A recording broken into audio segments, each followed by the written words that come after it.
இன்னைக்கு இந்த வீடியோவில் CMDA rules and regulations, stop work notice, மக்கள் குடியேறிட்டு இருக்காங்க. இந்த சமயத்தில் இதெல்லாம் காலங்கள் ஓடி போகுது.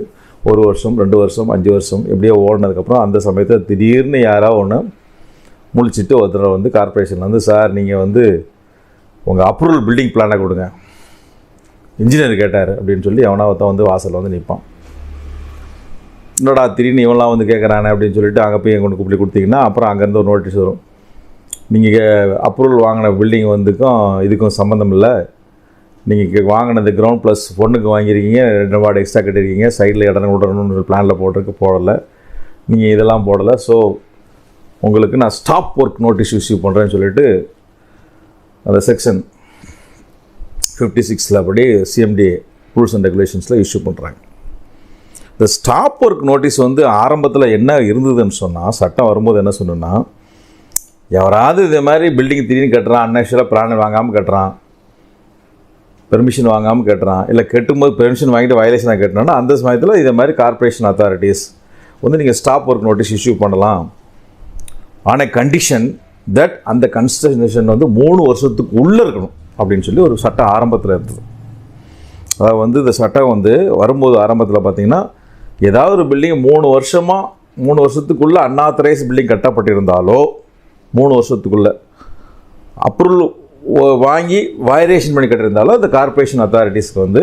இது மாதிரி CMDA அத்தாரிட்டிஸ்க்கு வந்து ஒரு ஸ்டாப் ஒர்க் நோட்டீஸ் அப்படின்னு நோட்டீஸ் இஷ்யூ பண்ணலாம். ஸ்டாப் ஒர்க் நோட்டீஸ்னால் என்ன இஷ்யூ பண்ணுவாங்கன்னா, இது மாதிரி ஒர்க் வேலை பண்ணுறப்பா நீ பிளானிங் இல்லாமல் நீங்கள் பில்டிங் கட்டுற, இல்லை நீங்கள் plan ground floor first floor வாங்கிட்டு 2வது மாடி 3வது மாடி கட்டுற, இல்லை நீங்கள் பிளானிங் அப்ரூவல் வந்து சைட் செட் பேக்லாம் விட்றேன்னு சொல்லி அப்ரூவல் வாங்கிட்டு நீ சைட் செட்லாம் விடாமல் கட்டுற, அதனால் உன் வேலையை நிறுத்து அப்படின்னு அனுப்புறது தான் ஸ்டாப் ஒர்க் நோட்டீஸ்.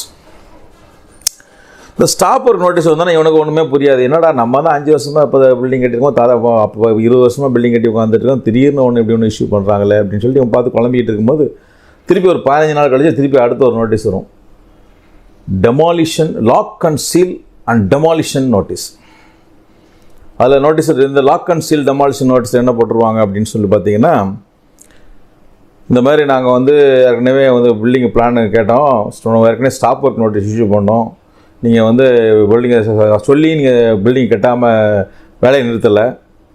அதேமாரி நீங்கள் கட்டிக்கிட்டு இருந்ததுனால நாங்கள் வந்து இந்த உங்கள் பில்டிங்கை லாக் பண்ண போகிறோம், சீல் வைக்க போகிறோம்,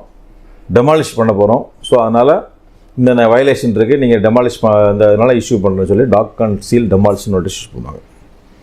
இப்போ தான் இவங்களுக்கு